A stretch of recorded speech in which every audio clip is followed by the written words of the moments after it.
my calendar for tomorrow. All right, we're ready to go, I guess.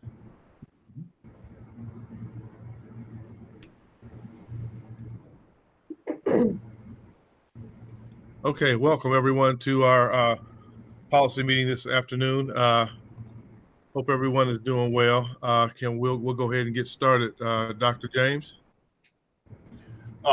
Okay, so this time we have both of the previous meeting summaries, the one from October 5th, which we were missing at the last meeting, and then the one from November 5th. Okay, any questions from anyone on the meeting notes from the last two meetings? No questions? Okay, we'll move forward. All right, so at our last meeting, we decided when we got to the recruitment, screening, hiring, retention part of the document, we were going to look at that and try and, get that defined. I know I had some comments on that as well. And then also on the implementation, monitoring, and board equity committee, I had comments about that. And then if we had time, it was also about the supplier diversity as well. So I think we should just start with the HR piece on recruitment, screening, hiring, and retention. Okay. And yeah, I can go ahead and kick us off on the conversation. You. Based on our conversations at the last meeting, some of us have discussed this section, and we've put some other language in here for discussion. So the first sentence is basically the same as it was, that Akron Public Schools will employ equitable processes to recruit, hire, and retain employees from racially diverse backgrounds.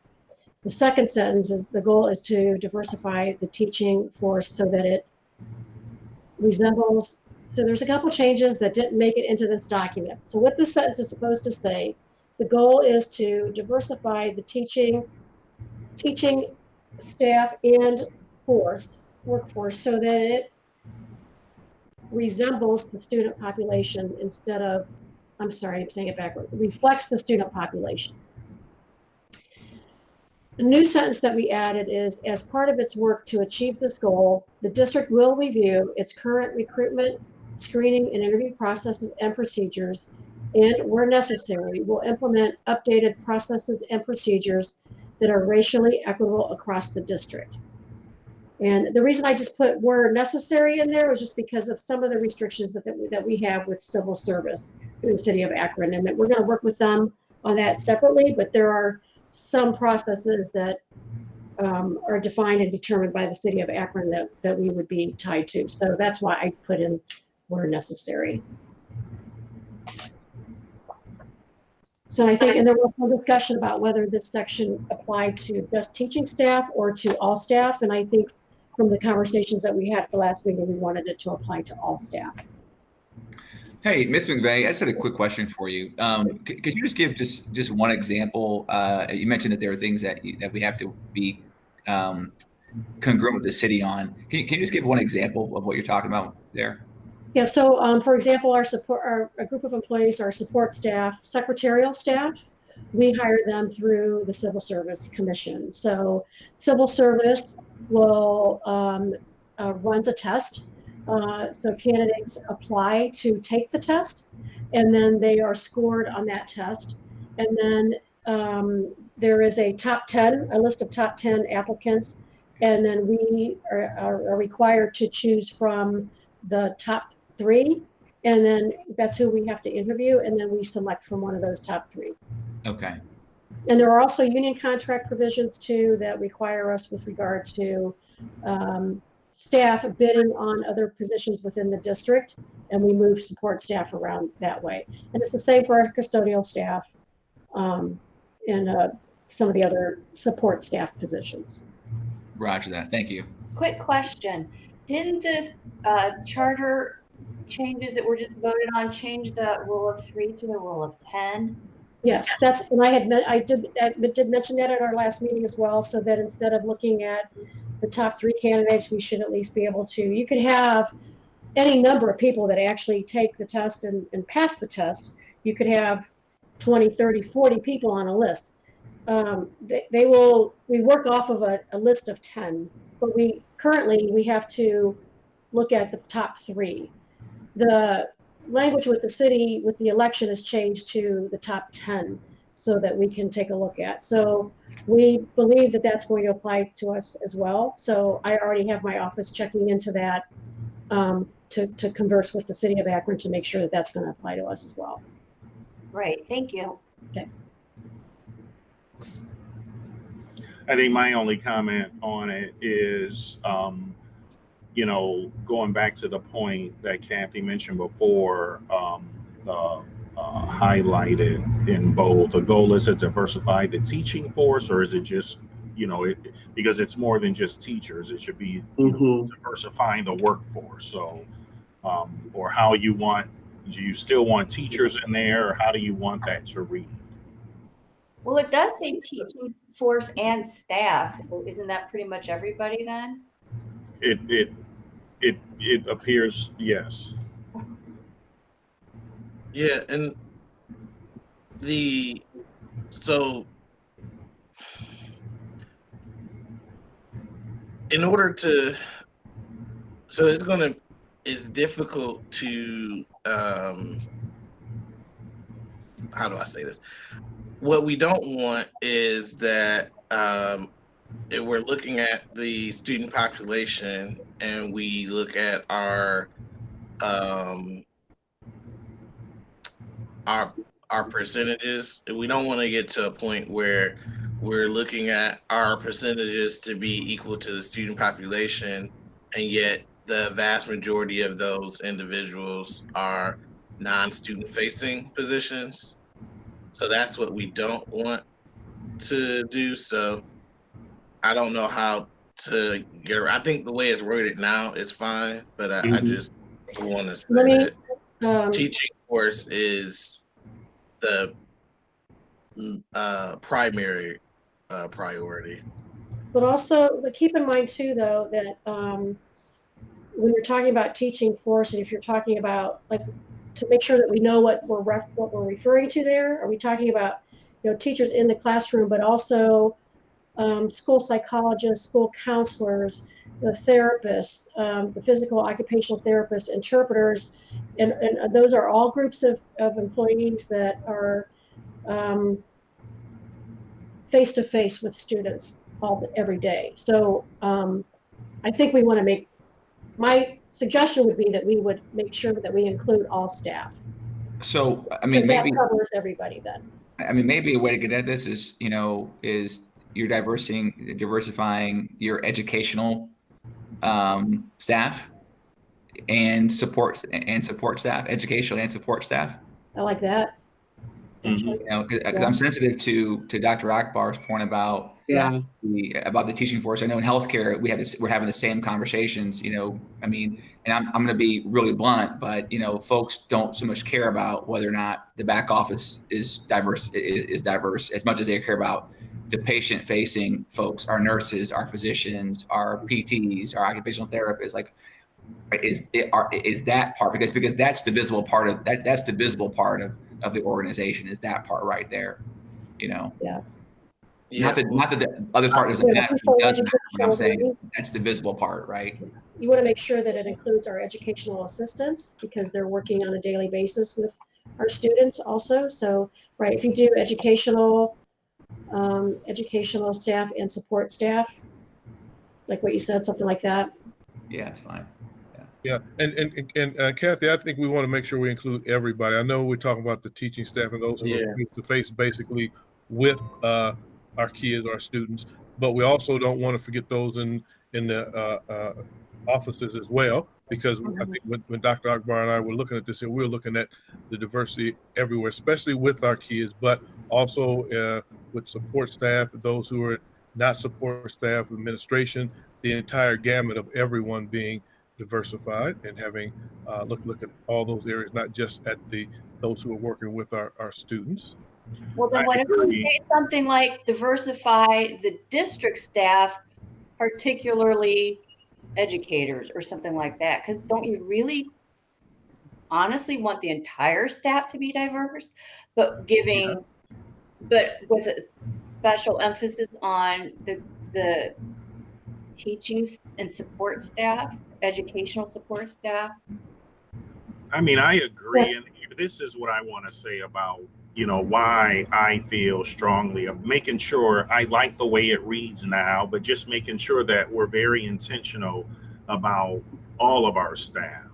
And I've said this in the past, a bus driver can make or break a kid's instructional day.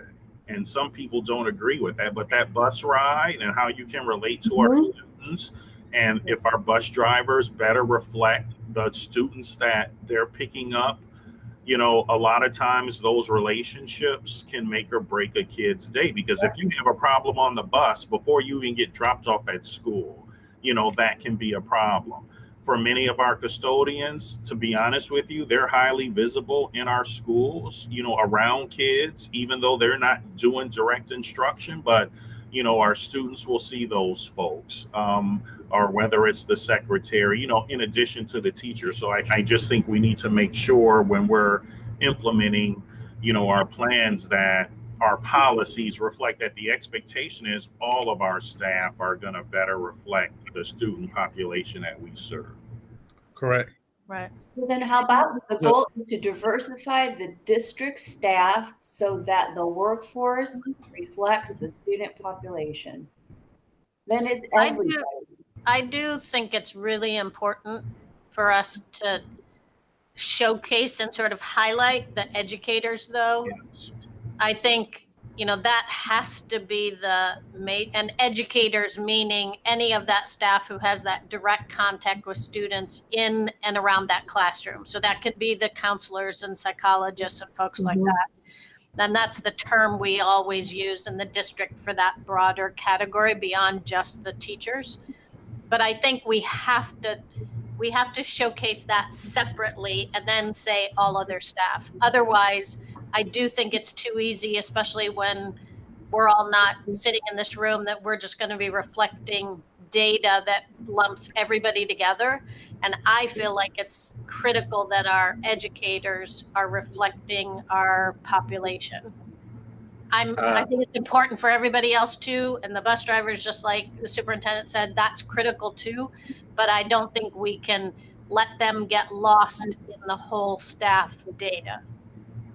Yeah, and that's exactly what I was saying. So thank you, Ellen. So if we want I think what we're trying to say is in each category of staff, we want it to reflect the student population, perhaps. So again, it's important that we look at these things too from a disaggregated lens as well. Yeah. And so, the teaching force is very important, or educator force, whatever that broader term is very important. The individuals who have that direct contact with students around the classroom. Right. Because when you look at data, that broad data that comes out, from iPads or wherever, the National Education Statistics Center, it's going to show you the diversity of the teaching force. It's going to say actual teachers, I'm assuming, in that they don't include everyone else. And then they do student population. And that's when other districts are looking at us, and when you look at data, that's how the data will be looked at and analyzed. So if we want to pay attention to that. Mm-hmm. If you put the word district-wide following the word staff, so that it would read, the goal is to diversify educators and staff district-wide, so that the workforce would reflect the student population. That still gets you the fact you've encompassed the district, but it helps you to cover all the aspects with still the educators, to Dr. James's and Dr. McWilliams-Woods issue, that they are truly in the forefront of that. I'm just wondering, does that help? Or I to think say we all have staff to say goals to educators. diversify educators and all staff district-wide. Yeah, I think that captures it. That at least makes sure you're not just talking about school level staff. You're talking about the rest Everybody. of the staff. Yeah, that's So good. Yeah. to Kathy's point, you need the word all in front of staff. Is that what you were trying to say, Kathy? Yeah, yes.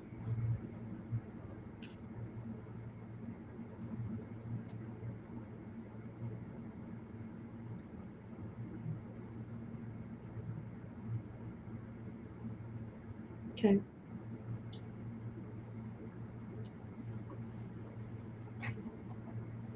Okay, what do we think about that so far?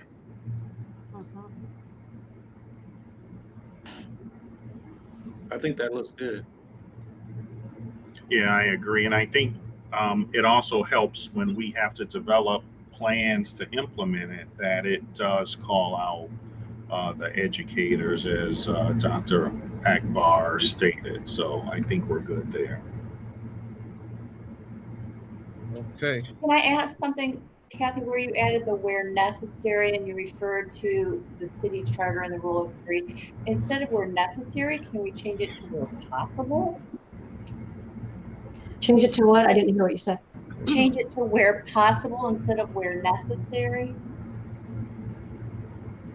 Because I feel like it's necessary everywhere. It just may not be possible everywhere. Yeah, I think it could say that instead. Is this, am I in the right place where you added that, Kathy? Up at the 2 sentences up on, or 2 lines up, where it says where necessary. Yes. Is going the to your right. suggestion to say where possible. Oh, I see. Okay, it's Yeah. already there. Okay, I thought you were adding it right now. I see.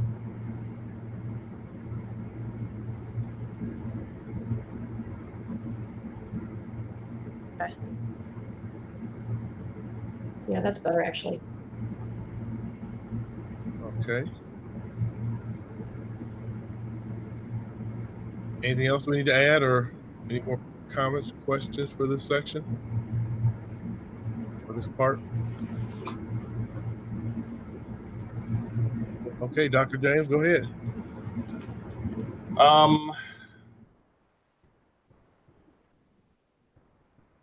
So at our last meeting, we were talking about the supplier diversity and finance and resource allocations, and we even talked about having a separate meeting for that. But can we skip that for now? I wanted to go down to the one below that talked about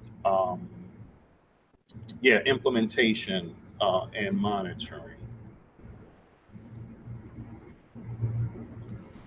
So as we've revised it from the last meeting, is there an issue with what's included currently?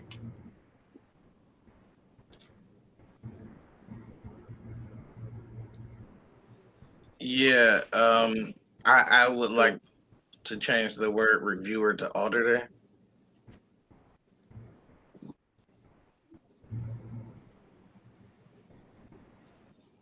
I think it says auditor and reviewer, Dr. Yes. Akbar. Oh, It says okay, I'm sorry. auditor here. I missed that. Sorry. Oh. All the strikeouts. Yeah, it gets confusing, doesn't it? Because I was thinking, like, didn't we have auditor there last time? Yeah. Okay.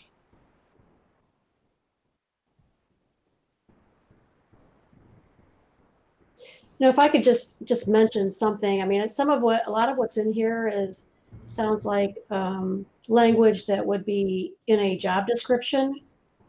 And I just wanted to throw out there, do we really want to do that here in a policy? If it's things that go into a job description, it would be difficult for us to revise or change job duties of a position and change the job description. if we have this kind of language in the board policy, because then it would require us then to go back and change the board policy before we could update and revise a job description. And once a job description is approved by the board, there are times where we go back and we'll revise a job description based on changes to a job, and they all always have that, and other duties assigned by the superintendent is exact verbiage, that goes on our job description, so that it gives the superintendent the ability to change job duties as jobs change over the years. So I just thought I'd bring it up for discussion on how much do we really want to put in here, and maybe it could be something more general. I have been looking at other job descriptions and have been passing those on to Kathy. Most of them reflect, that I've seen reflect this language. There may be some, there may be some minor differences in that. I actually don't have a problem with including it, because what I'll do is just have Kathy take this out and put it in the job description, or copy that, use it for the job description, but it may need to change. And if we're going to do that, then we'll have to come, to the board for approval if it's not going to be in compliance with the policy, which isn't a problem. It can happen. Yeah. Dr. James, I agree with you, because this language could be put into the job description. And then say, for example, if we need to amend this, we can always just amend the policy. Couldn't we come back to the board and just make that small amendment versus rewriting an entire policy? That's true. Yeah. And I think it's important that it stays in there, because if I see these as core functions of the role, and obviously they're in the job description, there'll be much more than this. And so if there is any discussion around changing the core of these responsibilities, then I think the board should be apprised of that, and that there should be a larger conversation. So, yes. What about this? And I hate wordsmithing, but so after we get in the first section, it's like line 4, that the district's practices are aligned, okay? And then maybe it could say, I don't know if it will go there or maybe later, but at a minimum, the chief diversity officer will serve as co-chair and keep all that other stuff, because there could be some duties that we will probably add to that, not taken away from those core functions. Yeah, I like the at minimum, but remember we did also agree earlier that the superintendent, I think, would be the co-chair of the equity committee. So we just need to change that here too. Yes. And just maybe start at serves as district level auditor. So not at the superintendent part, but just the CDO instead of will serve. Right. Yeah. CDO will serve as district level auditor. So we'll just take that first part out. So, okay, I'm confused. Let's make sure that I'm keeping up with the changes. So the CDO would be on the equity committee, but they would not be co-chairing it. That'd be so it'd be co-chaired by what, a board member and the superintendent? Let's make sure that I have that right. I think part of our discussion last time was that regardless, that I think no matter if this is a board level committee, then the superintendent, just like he is at most of the other committee meetings, would be a presence at that committee. Well, that's why I'm asking the question. The diversity officer would definitely be a part of that committee. And then the superintendent and the chief diversity officer would also have to have an administrative kind of team in the weeds doing all the implementation too. So I think we talked about those two functions just to make sure we were clear on what was what. So I think, Superintendent, you had said no matter what, you would be at this team meeting anyway. Right. Yeah, so that's why I was asking the question, because I was thinking like, well, if it's like if this is a board committee, then it would be co-chaired by board members. Yes. And okay. So that's why I was confused when I looked at here. It said that the CDO and or superintendent would be co-chairing or co-chairing, because that isn't consistent with what exactly. That isn't consistent. But just for practical matters, like with finance, we'll typically have the treasurer as the primary. Oh, right. And Yeah. It would be very similar. Right. No, I'm on board with that 100%. Okay. Gotcha. And then my other question was on, so the monitoring part, right? So I want to say that 1, 2, 3, 4, 5, 6, 7, 8, 9, line 9, where it talks about monitoring strategies. To me, that for me, and this is just sort of my own sort of thought process on this. I would expect anybody that would fill this role to do more than just monitor, right? I mean, like I would expect this person to be a part of the creation of any strategy and or tactics that we are employing or deploying to meet diversity, hiring, and recruitment. And this is where, there can be an auditing component to that, and or an auditing and or monitoring component. So I'm not saying to strike the language I'm saying, but I would add in addition to it that person needs to be somebody that is adding something to the conversation about, hey, I have expertise in, diversity, equity, and inclusion, and your strategy is flawed. And let me be a part of the team that actually creates a strategy, right? And so this role to me also, I would think has to be interacting as a peer with Kathy McVeigh. Because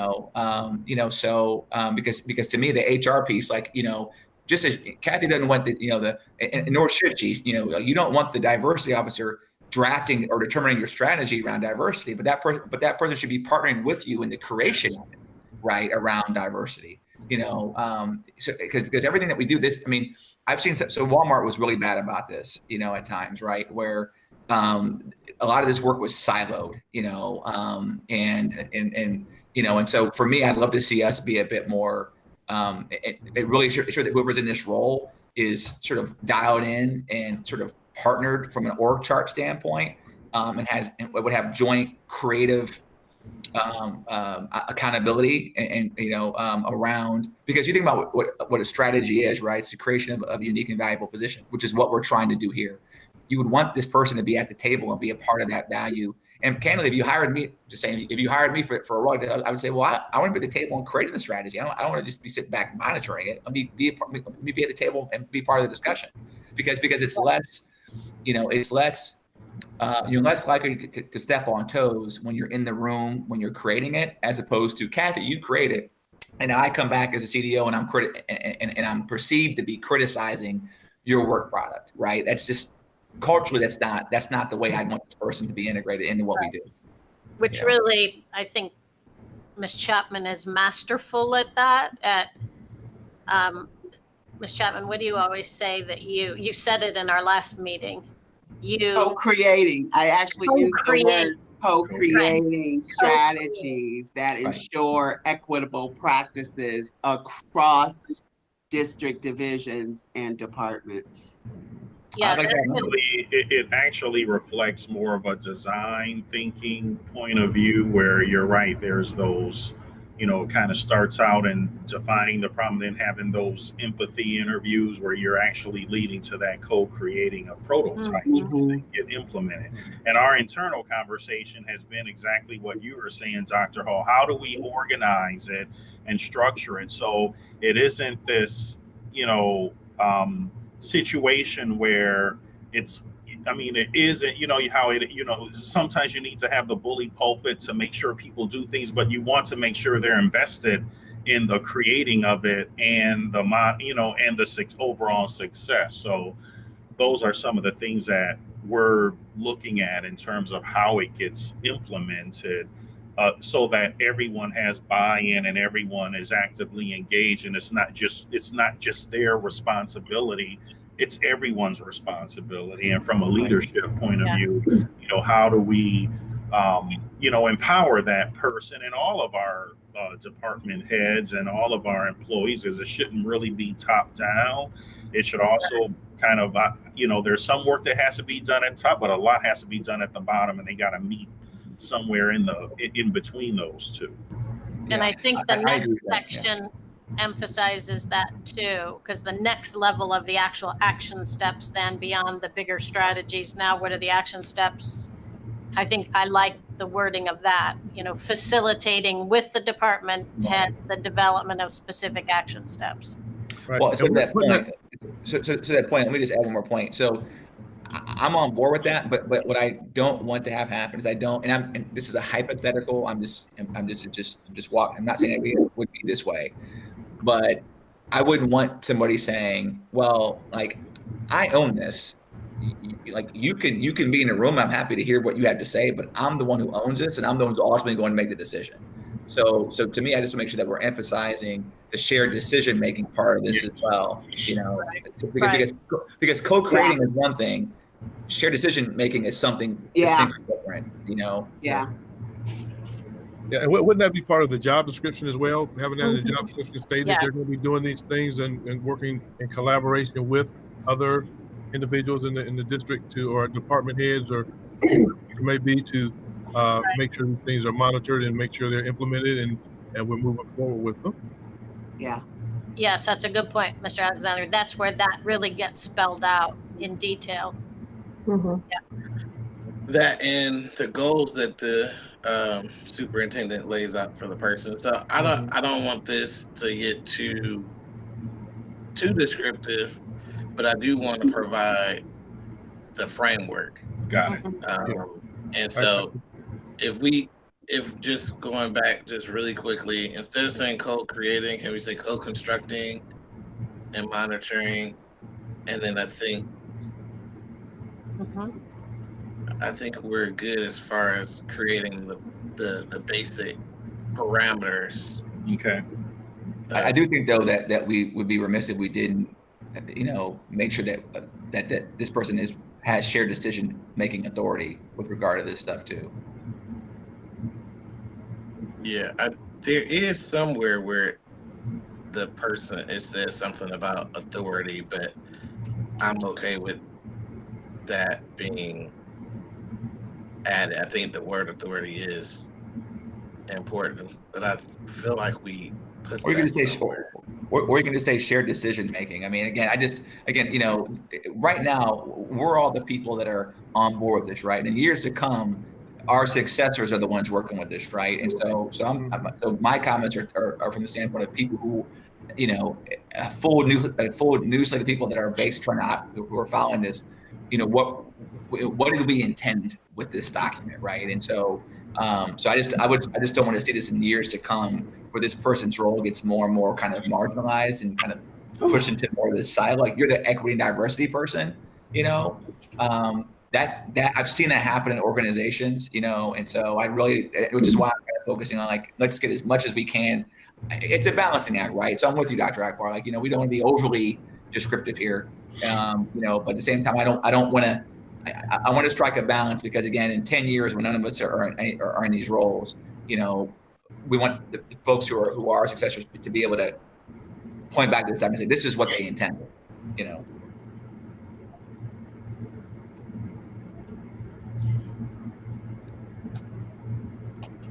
I'm fine with that. Yeah. I am too, because I think more would be in the job description stating more of this here, what we want to do. I think this is a guide, is the policy. And like you said, Dr. Hall, so that future board members will look at this and say, here's what it is. But also when they go and look what the job description is for this individual, then they would see here's more of what they do as well. So they would to me, they kind of go hand in hand. Well, yeah, and there are certain policies, that I think you can err on the side of being less descriptive, but this policy is a big deal. Like, if I'm going to err on any side, I'm going to err on being too descriptive. Again, want to strike the balance, but if I'm going to err on one side or the other, I'm going to err towards being overly descriptive as opposed to maybe not being as descriptive as maybe I would have wished that we were 10 years down the road. Mm-hmm. Got it.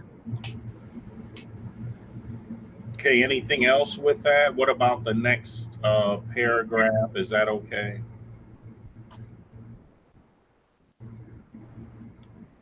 Which paragraph are we looking at? Decision? Okay. I think we passed it was about the equity, the committee. Wait a minute. It's got to go back up, right? Yeah, I think so. Is it the one on the district-wide racial equity plan? Yes, yes. There we go. Okay. Okay.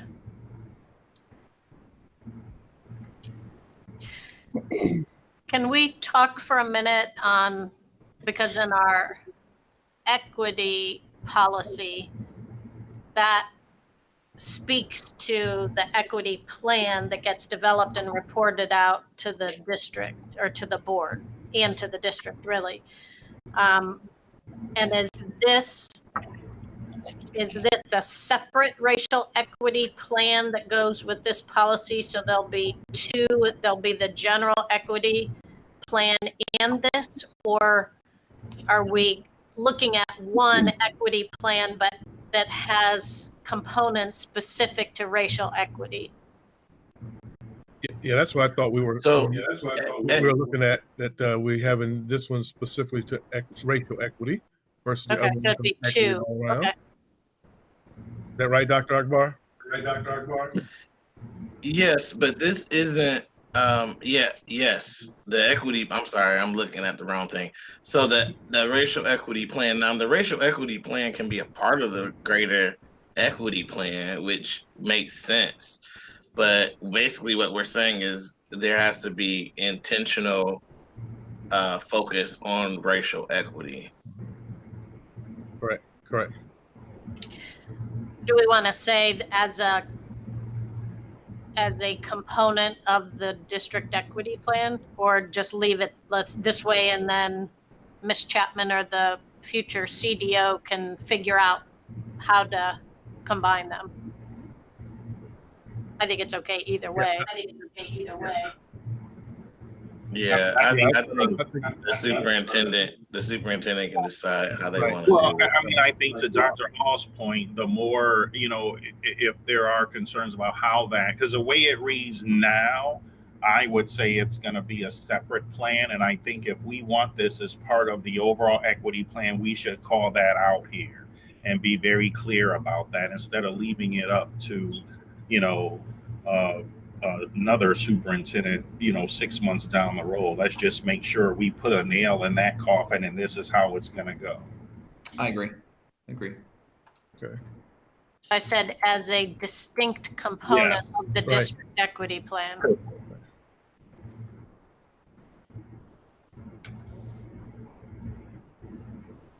After that, where it says with clear accountability and metrics, can it just say clear accountability metrics? Do we need the and in there? That's Yeah. Good call, Val. Thank you. Well, I see clear accountability and metrics as two different things. Clear accountability is whose job is it to carry out the responsibilities of the different components of the plan. The metrics is what goal are they seeking to achieve. Yeah, I agree. I see those as two distinct things. Okay.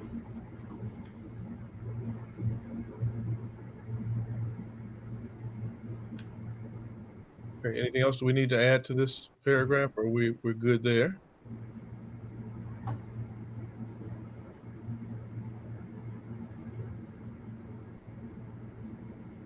All right, continue on, Dr. James.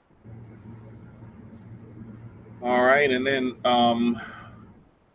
scrolling down the district decision-making tool, were there any other changes to that?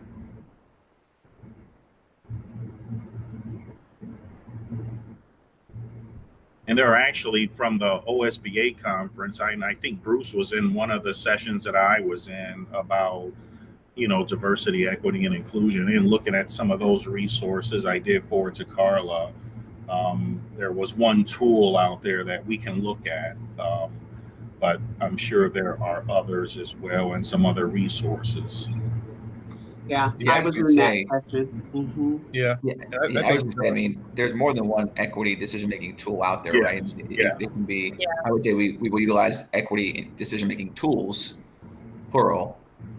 That's the only modification I make to that sentence. And then again, below, the decision-making tools should include blah, blah, blah, or should account for race, English, ESL, socioeconomic. So I would say it should account for. I wouldn't necessarily say it should include, but should account for the following. Thanks, Dr. Hall. I can just add on to that, Ryan. The decision-making tools could also reflect the different departments represented throughout the district. Obviously, from operational to academic, the set of tools that we use are all different. So this would give us the flexibility to implement more of a financial rubric, obviously through Forecast 5 or something like that, when we're working in the financial arena, and also work through the committee on hiring practices, software purchases, or application tracking materials. And I'm not sure if that's where you're going, but just wanted to add a little background to that. Okay, just really quickly, where we have English as a second language and then a socioeconomic levels, if we keep the S at the end of level, then do we want the S at the end of all levels? So ability levels, grade levels, achievement levels, or do we want them all just socioeconomic level, ability level, etc.? Again, just for consistency. Yeah. Got it. Well, I wouldn't even say level. I would say socioeconomic status.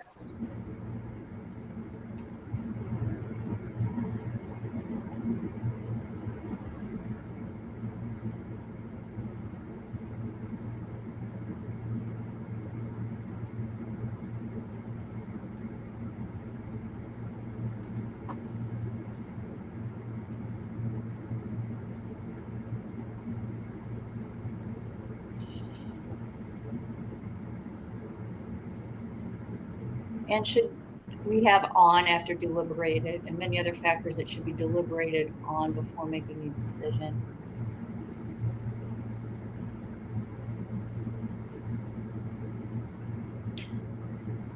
We have a woman that does all the final editing and wordsmithing of all that good grammatical and punctuation and stuff. So hopefully she'll help us clean up all those, all the things that we probably are not being great at right now.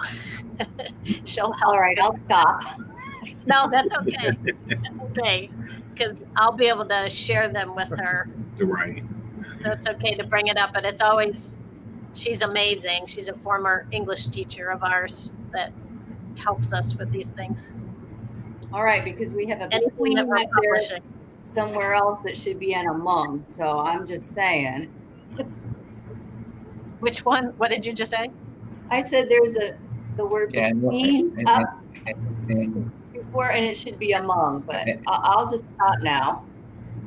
Yeah, and I'm not sure if we shouldn't add should account for impact on race, English. I don't know that the tool accounts for race. It accounts for impact, yes, on race, English as second language, socioeconomic status.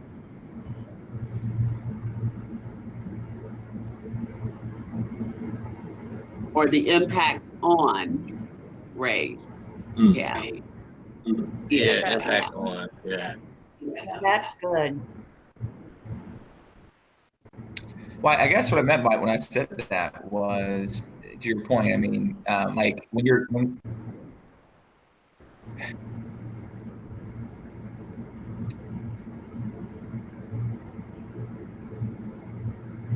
I think. Yeah, I mean, you know what? I know this is the lawyer in me, right? I'm being too fine with the language as well.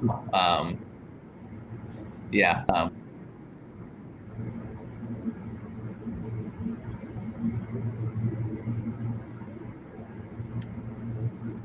Okay. Is there anything else?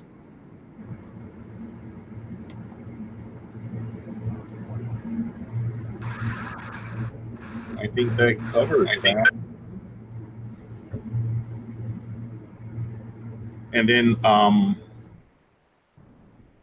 moving up to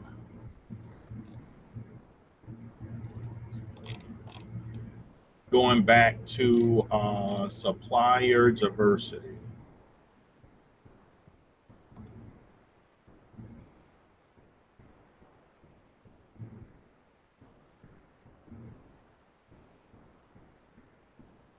And I think we have some more work to do on the part that was struck out on the goals.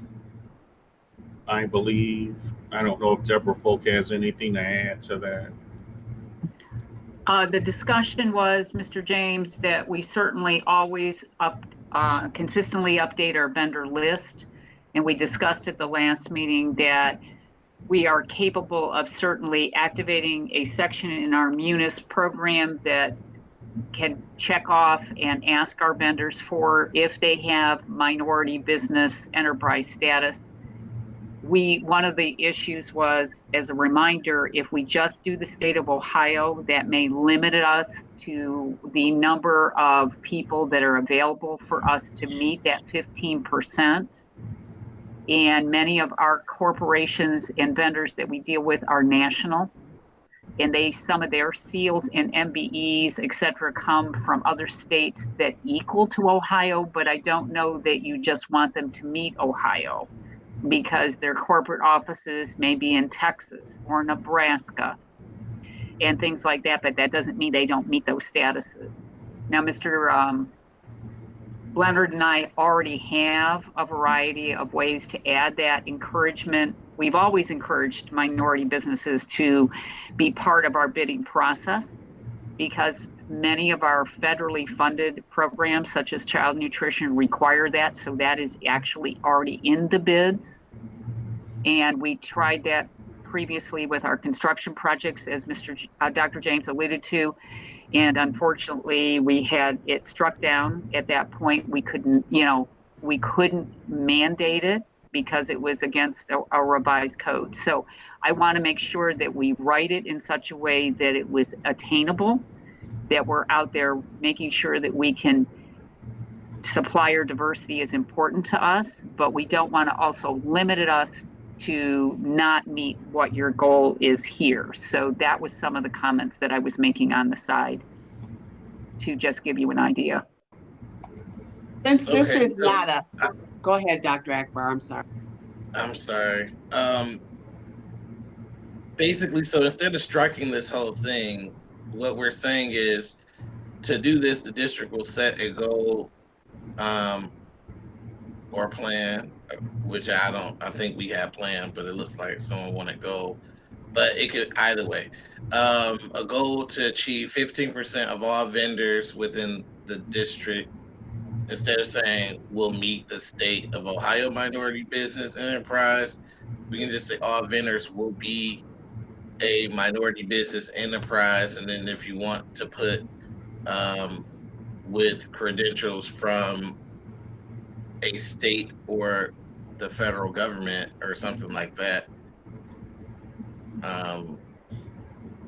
within 5 years of the passage of this policy, I think still makes sense. So instead of saying meeting because really the goal comes from the state of Ohio, which is 15%. But obviously there's also an apparatus that tells you who those minority business enterprises are who have, achieved that certification level. So we can just take that out if that's the confusing part about being a state of Ohio minority business, but just saying the goal is to have 15% minimally of all vendors will meet state and federal minority business enterprise certifications. But again, there's several different, Dr. Akbar, several seals that minority businesses can get.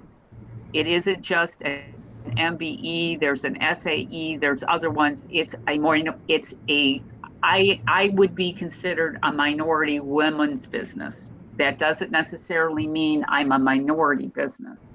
So there's a couple of different ways to write it. I just want to see that we include all the possible ways that a business might be considered acceptable, meet our 15%. Okay, I get what you're saying. So this is a racial equity policy. So we're focusing on race with this one. So what is the appropriate seal or way to say related to race? Deb, do you know? I honestly can't tell you that they are only race related, because they're not. And even the federal statute that is reflected in our 6325 federal grants and how we move them says that we are to encourage women, minority, et cetera, to business. It's very specific. They consider a minority women's business a minority business. So think of the young lady that recently you awarded the DMT cleaning and accepting of the building. She had that status. It was out of Texas, but her particular issue is a minority women's business. It wasn't a racial minority women's business. And that's going to be, I get what you want. I don't know that we can restrict it so far, Dr. Akbar, that we wouldn't want to encourage minority businesses, because the state of Ohio wants all types of minority businesses to be considered, whether they are minority by race, minority by gender, minority by ethnic group. It depends on how they look to do it. That's all I'm saying. I don't want to certainly restrict us from meeting a goal that's important to us. Right. So I hear everything you're saying. I guess I'm trying to figure out what the solution is. So what way, so if we can't do that, what can we do? If we said that we wanted all vendors to, which if we did, MBE isn't the broadest term. What is the broadest term? Dr. Akbar, I'm sorry. Go ahead, Dr. James. I was going to say maybe this is something where we need to bring that information back, like on the Ohio MBE program and what some of the definitions are, what the federal programs are, and look at those different classifications. So, number one, everyone has the same knowledge, going into this, so we can define it. And then, legally making sure that what we do put in here is going to pass muster. That's a very tricky, just knowing from our own construction program, how tricky that has been with companies that have that MBE, identification. But when you look at the actual company, it might not meet our definition of what we would truly consider an MBE. And maybe it's something, if we can, that we need to define ourselves, which is why, I'd like to see all of us look at some of that information from the state and also from the feds. I just looked up, Dr. James, the MBE on the Ohio Department of Administrative Services, the GOV website. So it is, it's 51% minority owned, and they're defining just this, the Ohio minority business, not all the other ones that Mrs. Folk mentioned, but it's Blacks or African Americans, American Indians, Hispanics, or Latinos or Asians are in the category of this state, the Ohio minority business enterprise. Just as an FYI. I don't know if that resolves for now. We probably still need to work on what that wording would be, but that's who's included in this particular MBE. Yes, my thought was, and this is my thought only, is to table this section here, get all the definitions that Dr. James is talking about and what we are all talking about, see where the criteria is, then come back and or be able to try to implement some of that, and then come back and look at it again to make sure that we're on the right track. And we need to make sure that our legal looks at it as well, and then we can construct our language, what we want to put in here, and meet the needs that we're trying to meet for this policy. The Chamber also offered some language through the Greater Cleveland Partnership and Greater Akron Chamber on supplier diversity that might be helpful as well. Got it. Okay. Yeah, I would agree with Mr. Alexander. So I know there's another meeting later on this afternoon, and a couple of us have a meeting coming up shortly. Can we call it for today so we can come back and work through the supplier diversity one, and we'll have some language and some more information. Yeah, we have to work through the supplier diversity and the financial resources. Yes. Right. Yeah. Okay. So I think this will be good for now, and I don't want to hold anyone else up for meetings, but I think, we can go ahead and table this, get that information, and we can come back and schedule a time to make sure we have all of what we want, and we've done our research, and then go ahead and add this information. Okay. All right.